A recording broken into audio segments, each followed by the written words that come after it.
Assalamualaikum warahmatullahi wabarakatuh. Perkenalkan kami dari kelompok Tumbal Proyek. Di sini kami ingin mempresentasikan progres tugas besar manajemen proyek. Yang pertama-tama, kami memiliki tim terdiri dari 4 orang. Yang pertama ada Sidki Atalah, yang kedua Muhammad Ilham Firdaus, yaitu dengan saya sendiri Bagus Hardianto dan Muhammad Iqbal Al-Khotot. Untuk deskripsi proyeknya, proyek ini bertujuan untuk mengembangkan aplikasi e-Sakip yang sudah ada di lingkungan pemerintah Provinsi Sumatera Utara. Pengembangan ini berfokus pada penambahan fitur penyusunan dokumen, cascading, dan pohon kinerja untuk meningkatkan kualitas dan optimalisasi implementasi sistem, akuntabilitas kinerja instansi pemerintah atau yang disebut Sakip. Untuk pendekatan manajemen cakupannya ada yang pertama ada definisi cakupan. Cakupan proyek mengacu pada dokumen rencana, manajemen cakupan, dan kerangka acuan kerja. Lalu detail cakupan dijabarkan lebih lanjut di bagian penentuan cakupan dan WBS. Untuk penanggung jawab manajemen cakupan, Project Manager atau PM bertanggung jawab utama atas manajemen cakupan. Untuk PPK atau penjabat pembuat komitmen memberikan keputusan final terkait deliverables dan perubahan cakupan. Untuk ukuran dan verifikasi cakupan, verifikasi dilakukan melalui berbagai tes, trial, dan testing. Dilakukan oleh tim, proyek, dan klien, biro organisasi Prof. Sumut. Hasil akhir harus mendapatkan persetujuan klien. Perubahan cakupan, setiap perubahan harus diajukan kepada PM. PM menilai dampak perubahan terhadap budget dan timeline. Perubahan yang diterima PM akan direview oleh klien untuk persetujuan. Penerimaan hasil akhir, PPK bertanggung jawab atas penerimaan hasil final proyek berdasarkan masukan stakeholder dan tim proyek. Sekian presentasi dari saya. Selanjutnya akan dijelaskan oleh teman saya. Baik, selanjutnya masuk ke peran dan tanggung jawab. Pada proyek S-Akip ini, proyek owner-nya yaitu PPK Biro Organisasi Setdaprov Sumut, yang bertanggung jawab untuk menilai, menyetujui, atau menolak permintaan perubahan cakupan, lalu menerima hasil akhir dari proyek secara formal.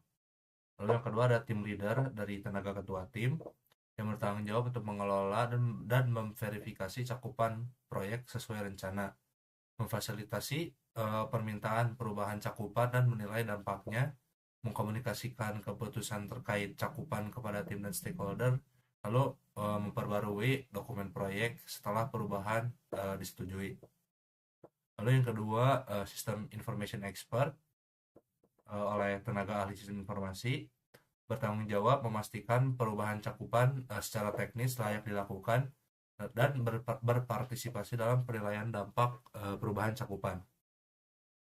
Lalu selanjutnya ada sistem analis dan database designer oleh sub professional staff, bertanggung jawab untuk memvalidasi bahwa perubahan cakupan dapat diterjemahkan ke desain sistem dan arsitektur database, lalu berkontribusi dalam menentukan solusi teknis atas perubahan cakupan.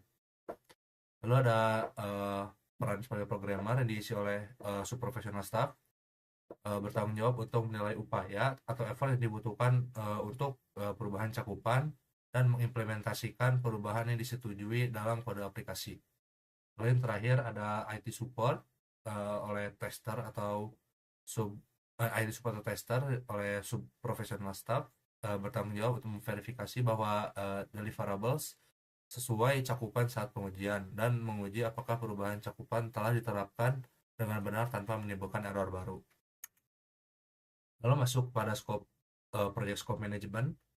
Yang pertama project deliverables-nya, aplikasi e-Sakip ini yang berbasis web dengan fitur tambahan cascading dan performance tree. Lalu laporan aktivitas pengembangan aplikasi dan instalasi aplikasi pada server pemerintah Provinsi Sumatera Utara. Lalu pengecualian proyeknya, yang pertama pemeliharaan 3 bulan hanya untuk perbaikan bug tanpa perubahan UI atau penambahan fitur. Lalu pengadaan perangkat keras atau server baru tidak termasuk, dan entry data dan migrasi data di luar kebutuhan pengajian tidak termasuk. Lalu asumsi proyeknya, klien menyediakan akses data, personel, dan server tepat waktu, server klien siap dan memenuhi kebutuhan teknis, lalu stakeholder klien tersedia untuk tersedia untuk rapat, uji coba, dan feedback. Lalu kriteria penerimaannya, proyek Esakip ini dianggap selesai jika yang pertama, semua fitur berjalan penuh dan lolos uji coba, lalu aplikasi berhasil diinstal dan beroperasi di server klien, laporan akhir diserahkan dan diterima klien, dan serah terima resmi proyek diselesaikan.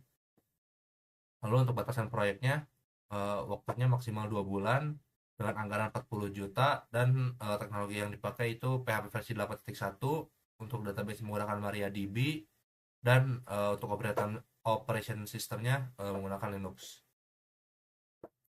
Oke, selanjutnya masuk ke work breakdown structure atau WBS. Pada WBS untuk proyek Escape ini terdapat 5 fase. Yang pertama ada fase persiapan, pengembangan, testing dan finalisasi, implementasi, dan sosialisasi dan pelaporan. Oke, untuk selanjutnya untuk bagian Gantt saya serahkan kepada teman saya.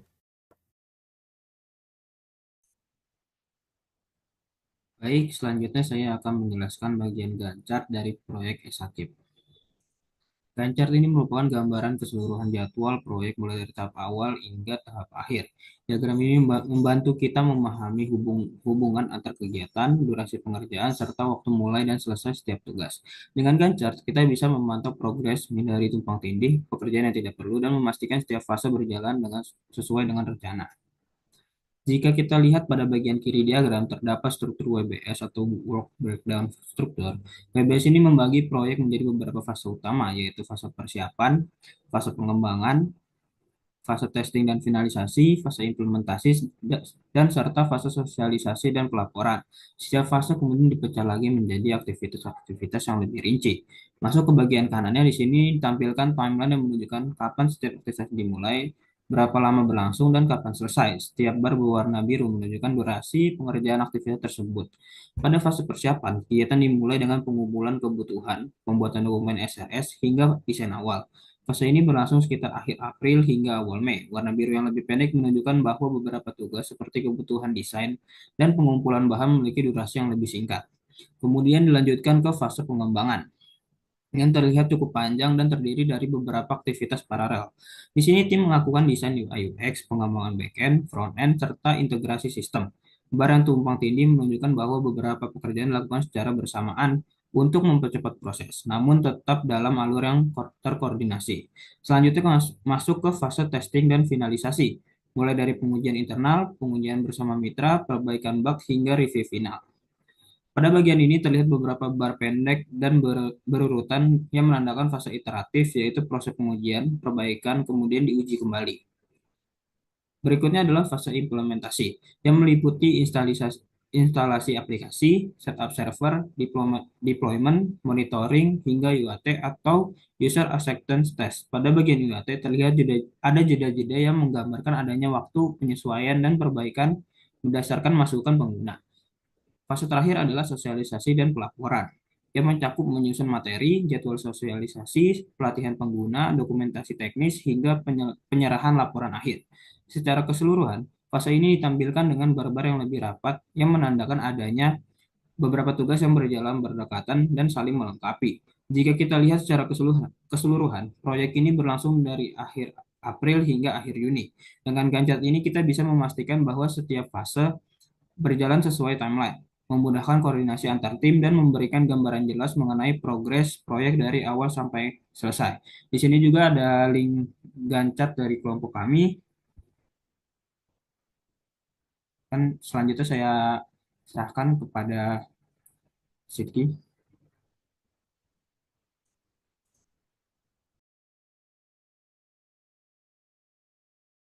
Untuk cost management dari proyek Esakip ini, kami membaginya menjadi beberapa kategori sesuai dengan WBS.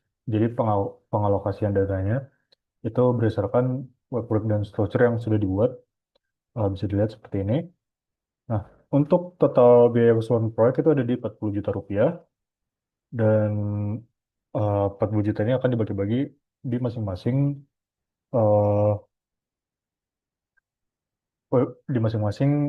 aktivitas WBS. Nah, untuk aktivitas WBS-nya di fase persiapan bisa dilihat ini untuk estimasi biayanya adalah 2 juta, yang dimana adalah 5% dari total biaya atau total budget yang diberikan.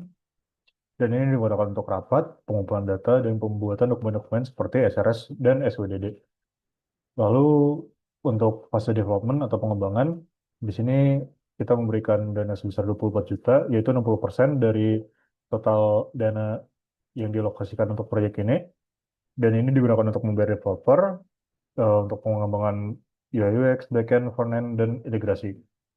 Lalu untuk fase testing dan finalisasi, kami berikan estimasi biayanya yaitu adalah 4 juta, yang dimana ini adalah 10% dari total alokasi dana untuk proyek ini. Dan ini digunakan untuk testing internal, testing dengan mitra, dan bug fixing.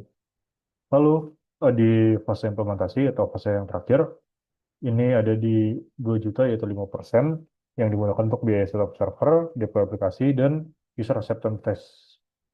Dan kami juga memberikan cadangan yaitu di jumlah 4 juta rupiah, yang dimana adalah 10% dari total dana.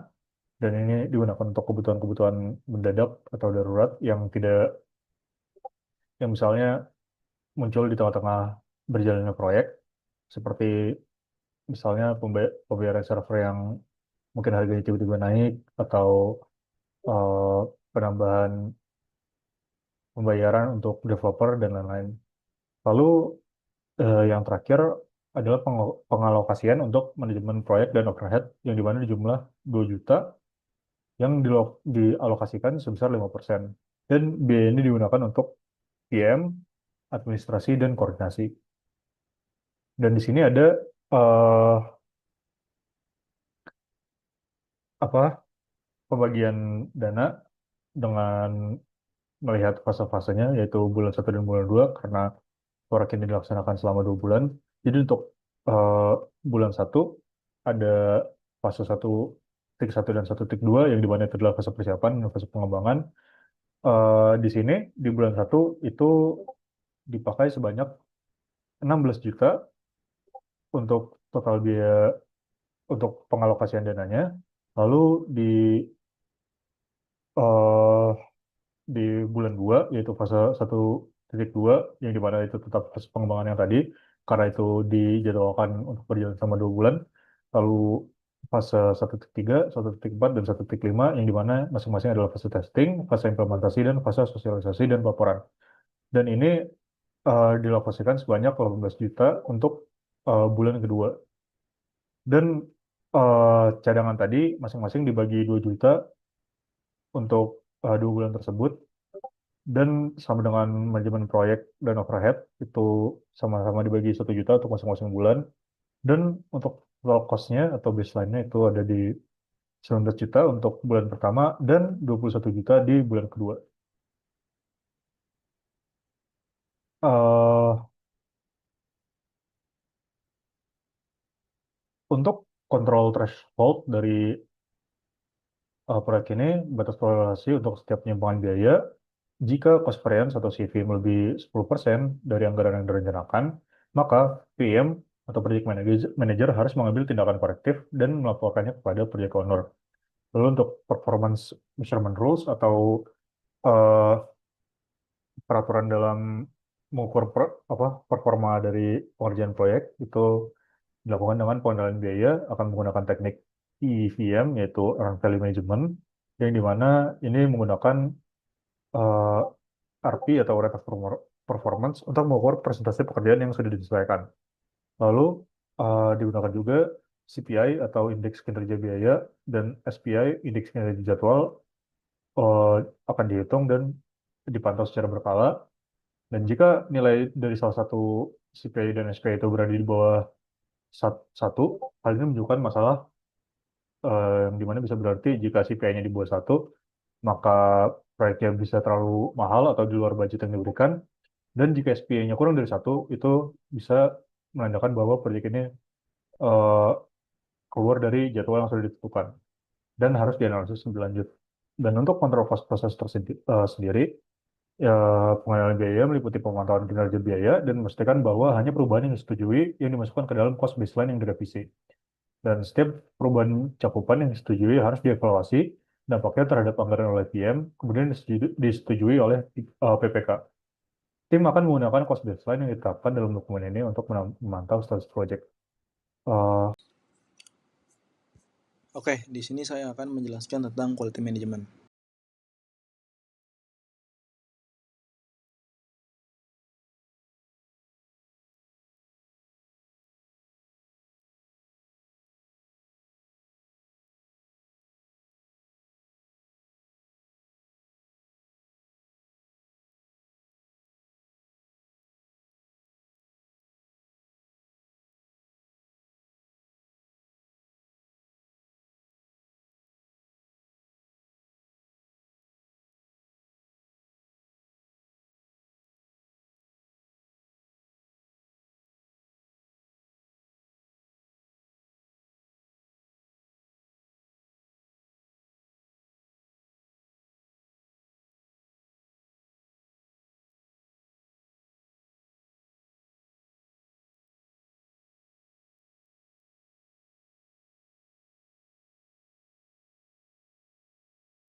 Baik, selanjutnya lanjut ke communication management.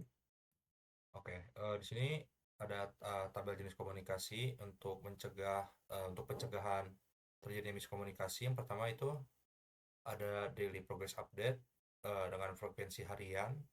Lalu pesertanya itu ada tim teknis atau internal dengan tujuan untuk memantau progres harian tim teknis dan identifikasi hambatan teknis. Lalu media atau metodenya dengan pesan instan seperti WhatsApp atau Telegram atau stand up meeting. Yang kedua, weekly meeting dengan frekuensinya mingguan dengan peserta tim leader dan PPK atau klien dengan tujuan untuk mengevaluasi perkembangan pekerjaan mingguan terhadap jadwal dengan media pertemuan tatap muka atau video conference. Lalu jenis komunikasi yang ketiga adalah laporan aktivitas dengan frekuensi bulanan atau pada akhir fase.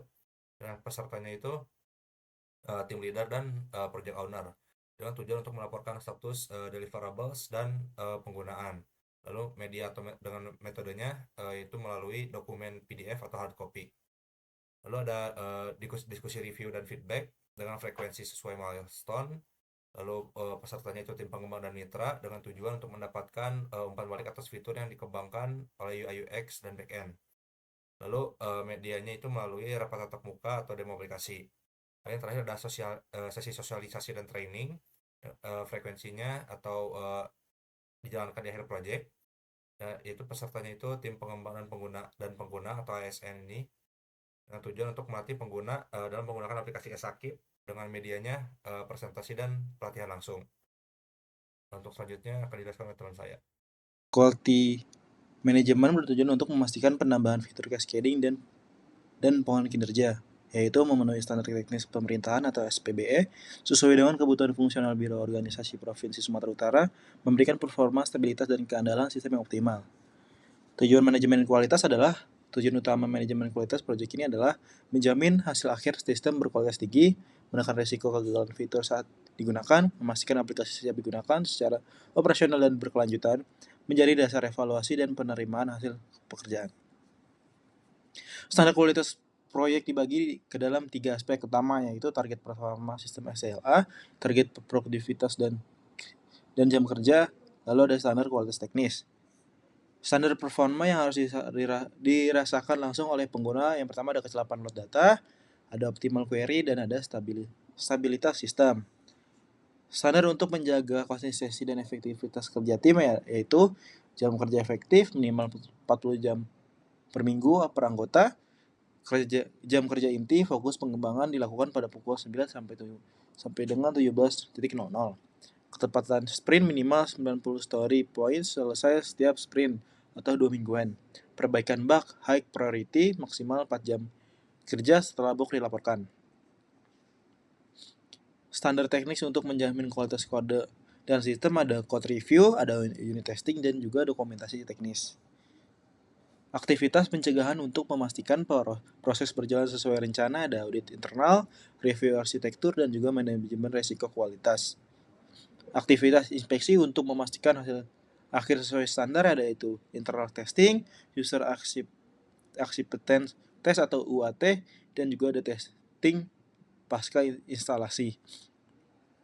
Indikator pengukuran kualitas proyek itu ada kesesuaian fitur 100% sesuai spesifikasi, bug kritis atau null bug, keamanan data, lulus pengujian autentikasi, waktu instalasi sesuai jadwal milestone proyek. Pembagian peran dalam penjaga kualitas produk yaitu ada product owner, persetujuan akhir kualitas dan deliverables, tim leader, dan pengawasan kepatuhan terhadap rencana kualitas. Itu ada programmer, perbaikan catatan produk atau rework, IT support atau tester, inspeksi kualitas, dan pengujian sistem. Mungkin sekian penjelasan dari saya. Oke, next.